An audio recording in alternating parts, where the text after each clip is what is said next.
5:30.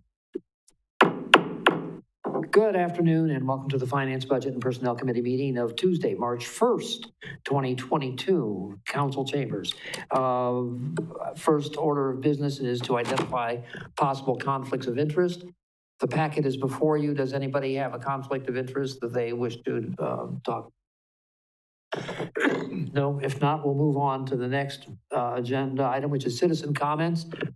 I see no citizens in the audience, but we'll call twice for second time for citizen comments, third time, and we'll move on.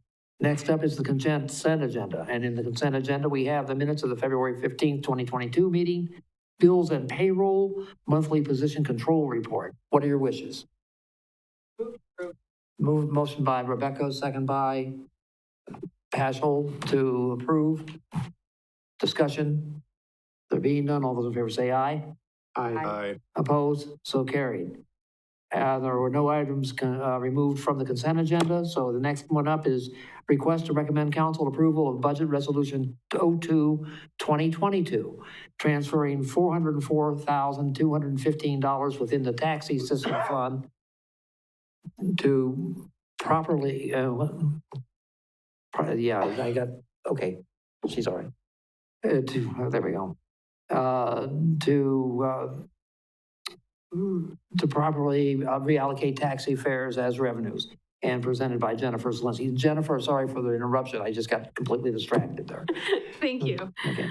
So included in your packet tonight is a brief description of an error in classification of revenues in years 2021 and prior. The revenues have been, as collected as taxi fares, have actually been recorded as a reduction in related expenses. Your contract for the 2022 taxi services is $1,079,215, whereas we only have budgeted $675,000 because we carried that error through to the budget where we have anticipated revenues from fares of $400,215. So there is no change to the bottom line. It is simply putting revenues in a revenue account string and expenses in an expense account string, which is required by GAAP. If you're collecting revenue, it should be reported as revenue. It should not be netted an expense.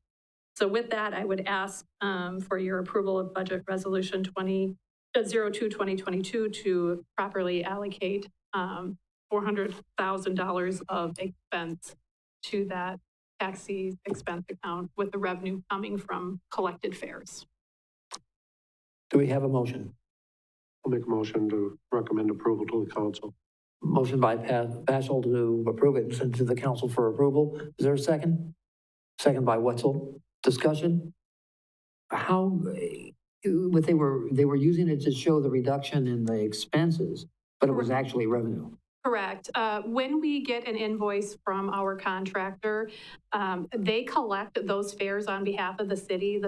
Those are city revenues, but as a convenience, they'll charge us for their monthly expenses and then reduce the amount that we have to transfer them as a payment by the amount of fares that they've already collected.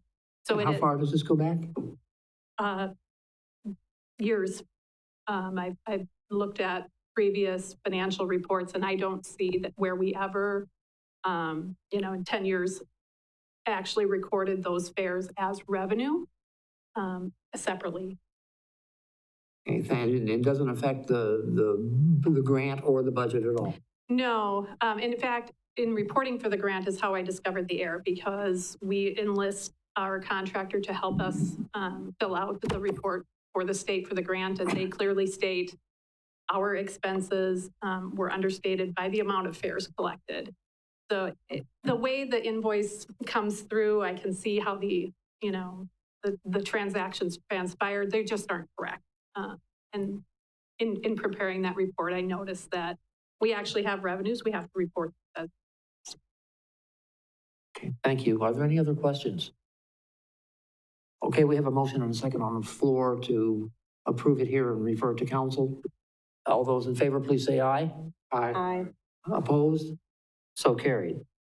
Next up is the request to recommend council approval of budget resolution number 03-2022, increasing both the revenue and expense accounts within the Park and Recreation capital outlay budget by $140,000 related to grant funds received to replace round barn windows at Central Wisconsin State Fairgrounds. Mr. Casperson, it's all Good evening, yours. and thank you. As you made in your announcement, we did receive a grant from the state. Tony Evers announced a $21.9 million grant opportunities. We made an application for the replacement of our round barn windows. We did receive that grant of $140,000. This was in cooperation with not only the Central Wisconsin State Fair Association, but also the Fairgrounds Commission. So tonight, we're just properly allocating those dollars to replace the 70 windows in the round barn. We'll go through the public bidding process, so that will come in front of probably the Board of Public Works and a council for final approval. And our department will coordinate the logistics of it along with the fair itself. What are your wishes? Motion to recommend approval to the council. Motion by Paschal to recommend. Second by Rebecca. Discussion? How soon do you think you're going to start on this? Soon. Okay. The goal is to get it done by the fair itself. So I would assume within the next 30 days, something will come in front of the Board of Public Works for some sort of bidding. We've already had, I know, 4 vendors, manufacturers, reach out to me asking about the opportunity to bid on it. So it seems like it's pretty competitive. So hopefully they're favorable numbers. Thank you. Rebecca, you had a question? I just wanted to say to Justin that this is good news and congratulations on getting that. And we obviously need the windows, so this was a great. So yeah, between the fair and the Fairgrounds Commission, we've been struggling with this item for a number of years, and so it's finally coming to fruition. If there's no further discussion, all those in favor, please say aye. Aye. Opposed? The motion carries. And you don't lose your place, Jason. They're up here. Request to recommend council approval of budget resolution 04-2022, increasing certain general fund budgets as follows. Oak Avenue Community Center by $12,500, Second Street Community Center by $4,353, and Cemetery by $3,500, related to grant funds received for various parks and recreation uses. Justin, go ahead. Yeah, unbeknownst to the city and our department, we were given a grant of $20,353 from the league, from their investments, their earnings on their investments. So their only restriction was that to be used for parks and recreation projects. We have a number of small projects that can add efficiencies in our operations. So that was primarily our focus, was efficiency. So replacing the halogen lights in the Oak Avenue gym would be efficiencies, and switching them over to LEDs, as well as a new furnace and air conditioner at the cemetery office, which is in dire need of a new one, as well as adding some acoustical panels to various areas to make it more enjoyable. Oak Avenue itself, if you've ever been there during elections or any other event, it is quite loud and very echoey. So these will go a long way in trying to improve those areas. So this is essentially allocating those dollars into the correct general fund accounts, and then allowing us to go forward with the maintenance of them. What's your pleasure? I'll recommend approval to the council. Motion by Paschal, second by Wetzel, to recommend approval to the council. Discussion? If not, all those in favor say aye. Aye. Opposed? So carried. Okay, and next up is request to recommend council approval to refill vacant police officer position. Pat? All right, good evening. On March 4th, Officer Daniel Salachinsky will retire from the Marshfield Police Department with over 36 years of service. After filling his position as court officer, Officer Friendly from within the department will then have one vacancy for patrol officer. So with this vacated position, I'm seeking approval to hire one replacement patrol officer to fill this vacancy. I just want to note that at the February 9th, 2022 meeting of the Police and Fire Commission, I did receive approval from that body to fill this vacant position. So with that, I would ask for your approval and would be happy to answer any questions. What's your pleasure? Motion by Spiros, second by I'll second. Paschal to approve the starting the hiring process for a new police officer. Discussion? All those in favor say aye. Aye. Opposed? So carried. Thank you. Thank you. Next up is a request to recommend council approval of payroll resolution 2022-03, pay for seasonal and employees, presented by Steve Barks. Steve, go ahead. Yeah, I apologize, that didn't read well, did it, at the end? I think it's seasonal employees, I'm not sure where Ann came from. But anyway, thank you.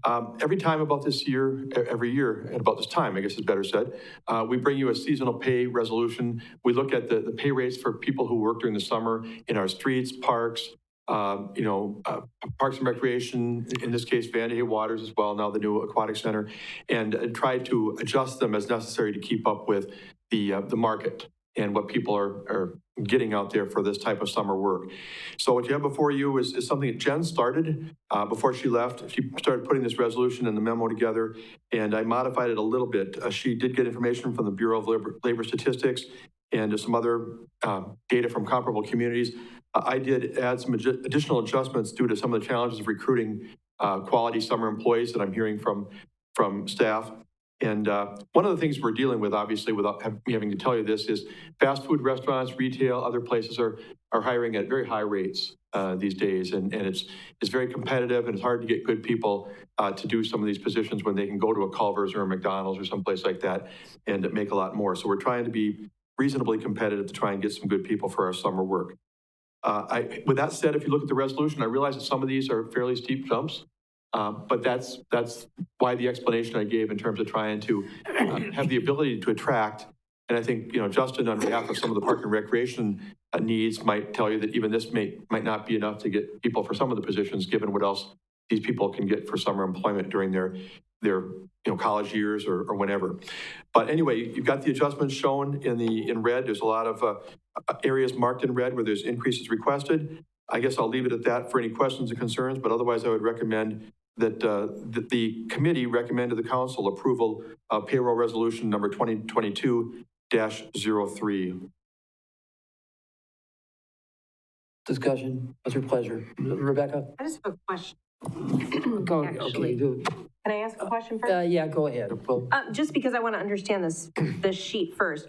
So you have step 1, 2, 3, 4, and then you have different amounts for each one. So is that to mean like if somebody was a brand new one, you're bringing in on step 1, but if they've been with us 2 or 3 seasons, they're going to come in on a higher step? That's what this is, right? Yeah, this is typically people who come back repeated years during the time they're in college or whatever, and they serve several summers with us.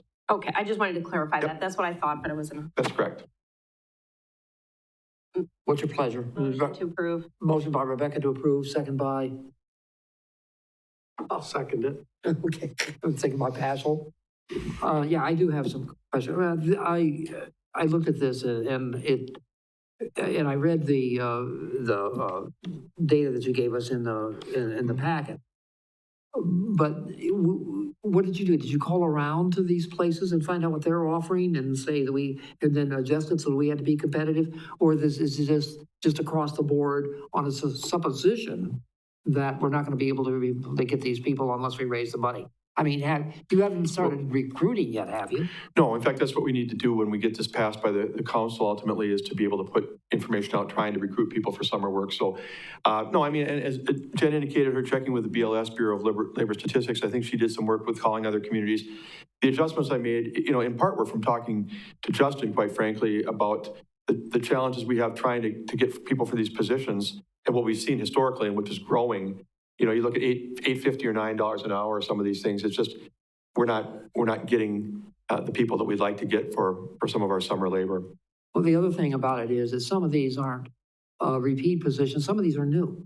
Some of these are new positions. So we're getting some new positions in here, which brings up the obvious question: how are we paying for these raises and these new positions?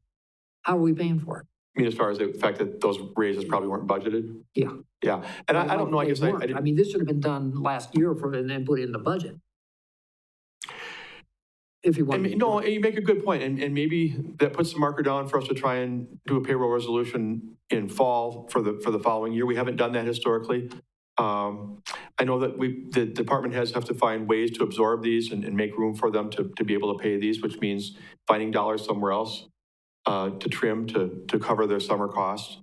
The dollar amounts aren't huge, but, 50 cents, a dollar, I mean, they do add up on some of these positions. Yeah, because they're hourly, they're not, that's not for the Right. season, that's for the hour.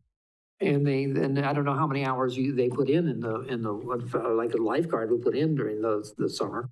Do you have any idea? Yeah, I don't, but I will say this, go ahead if you want to, Justin. No. Unless Justin All goes, right. yeah, go ahead, Justin. While Justin's walking up there, I will say this, department heads have historically, pledged that they would make sure that if these raises go into effect in February, March for the summers ahead, that they will find ways in their budgets to account for any minor overages that come from these summer salaries. Justin? So typically, in our seasonal budgets, and probably across the board with all departments, we look at a total allocation of hours multiplied by an average rate of what they're typically getting. So you can't get too much into it of being like 850, 855, 950, because you'll drive yourself nuts. So we usually stay within those parameters of an average, and then what we anticipated to go up for the next year, but the hours stay the same. So if you say 1,000 hours, then it's an average of $10, but we anticipate a 50-cent increase. We would add that into the budget to increase it for the budget for the next year. As for your question about lifeguards, it's very variable. So we usually schedule for a worst case scenario. So if it rains, we're closed. If it's a cold summer, we're closed, but we never really hit a full capacity. So we budget about 90 days. No, I'd have to look back. I really don't know what we budget for the actual pool. Like we have a days of operation. So if we say we're open to 90s, we probably budget for 80% of occupancy. And just one final thing though, and that is there's an old saying that I was brought up with is that said, don't scream before you're bitten. You haven't tried to recruit anybody yet, so you don't know. I mean, you said it yourself. These are people who probably who probably went to high school in Marshfield, went away to college, come back, they've got a guaranteed city job because they did it 1 year, they're gonna be able to do it for the whole 4 years. They're gonna, where are they gonna find something better than being getting a suntan on the city's dime? I mean, come on. Well, yeah, that's one way to say it. Another way to say it is if you can get $15 an hour flipping burgers, and you're coming back to $11 an hour to be out in the parks mowing. I mean, I'm not trying to be funny. It sounds like I am. No, I don't. But that's what goes into some of those discussions. Yes, Becky. So Justin, you have room in your budget to deal with these? Yep. Okay, and I kind of anticipated that, but I just want to say, yesterday I read an article, Target is hiring people up to $24 an hour for Target. So I think we have to do this. I think we have to. I can't imagine interviewing somebody and telling them you're going to make $8.50. They're going to laugh at you. They're not going to do that. Not in a non-tipping position. It's just not going to happen. So it's unfortunate, but it's the way of the world right now. And, people can come home and make $24 at Target. They're going to be very tempted to do that, whether they've worked as a lifeguard for us for 3 years in a row. They're still going to be tempted to do that because you have to remember the cost of everything for them is going up also. They're paying more for their gas. They're paying more for their food. They're paying more to go out. They're paying more for everything. So they're going to be looking to make more money. That's just what they have to do, especially if you're talking about college kids on break. So I don't know how we have any choice but to do this the way that it is right now. Yeah, so to go back to your question, Ed, it is preemptive in a sense that we don't have any direct reason to believe we can't get people this summer. But it just, when you look at what they can make, and if we're several dollars below that, we're going to have a hard time getting people of quality that we want to be doing these jobs, that we can depend upon to go out there and do good work when they can go elsewhere and beat the heck out of that. So any further discussion? We have a motion by Spiro, second by Paschal. Is that correct? To approve and send it on to the council for approval. All those in favor, please say aye. Aye. Opposed? 1 no. Okay. Next item on the agenda is a request to appoint Steve Barg as representative to the Central Wisconsin Economic Development Board, presented by Steve Barg. A little self-serving, isn't That it? does a little bit, just a hair. Okay. If people were vying and fighting for this, I'd feel differently about it. But their meetings are over at Central Wisconsin Airport usually. But the city's been for quite a while a part of the Central Wisconsin Economic Development Board, and this is covers 7 counties. in central and north central Wisconsin, and also many of the municipalities themselves are members, including the city of Marshfield. What these folks do is they provide low-interest loans to businesses for development. They promote creating, retaining, and expanding businesses. They leverage private investment. They're all about trying to do business development of commercial, industrial, whatever they can for the central and north central Wisconsin area. And their loan rate is pretty competitive. You may remember, some of you have been on the board for a while, that the city used to have its own revolving loan fund. And then we began to realize that the rate that they were able to offer at CWED beat ours, and why don't we just funnel people over there, which is what we've done for years now. I used to be on the CWED board, maybe, I don't know, 2014, 15, 16 in there. Yeah. And so I know what the board does. They do good work, and they really help some businesses along in a real meaningful way to get started or to grow. So Josh Miller has been our representative for the past 3.5 years as the Development Services Director. He's obviously leaving on March 11th, and what I'm asking for is for me to be the primary person. I've been his backup for the past 3.5 years, which means if he was on vacation or sick, I could fill in for him at the meetings and cast a vote on behalf of the city, whether or not a loan looked like a good investment and those kind of things. So what I'd like to do is be named the person for now and look at getting a backup. And then when the new Development Services Director gets acclimated, maybe sometime later into the summer, and they get to know their own job, I'd like to bring them into the mix too, because that would be the perfect position to be part of this. But for right now, I'm asking for your approval, or recommending to council your approval to name me as the primary person to be the city's board member on CWED's board, and we'll worry about a backup sometime soon. Do I hear a motion? Motion by Becky, second by Wetzel. Discussion. All those in favor say aye. Aye. Opposed? So carried. Okay, next up is adjourned to closed session under Wisconsin statutes, chapter 19.85, sub 1, sub C, considering employment, promotion, compensation, or performance evaluation data of any public employee over which the governmental body has jurisdiction or exercises responsibility, specifically pay adjustment for added duties temporary. I need a motion to go into closed session. Motion by Paschal, second by Becky. Roll call, please. Wagner? Who? Wagner? Oh, Wagner, yes. That would be you. Yeah, you usually Okay. start here. Okay. Paschal? Yes. Witzel? Yes. Sparrows? Okay, we'll wait till the room.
Okay, thank you.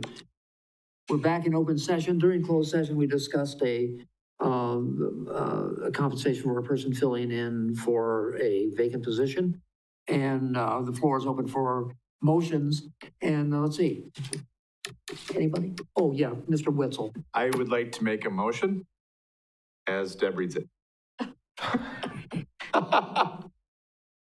All right, the motion is to recommend common council approval of a temporary 5% pay increase for the administrative specialist, HR assistant, retroactive to February 21st, and then to continue for a maximum of 30 days after the first working day of the new human resources director. Thank you. Second by Spiros. Discussion?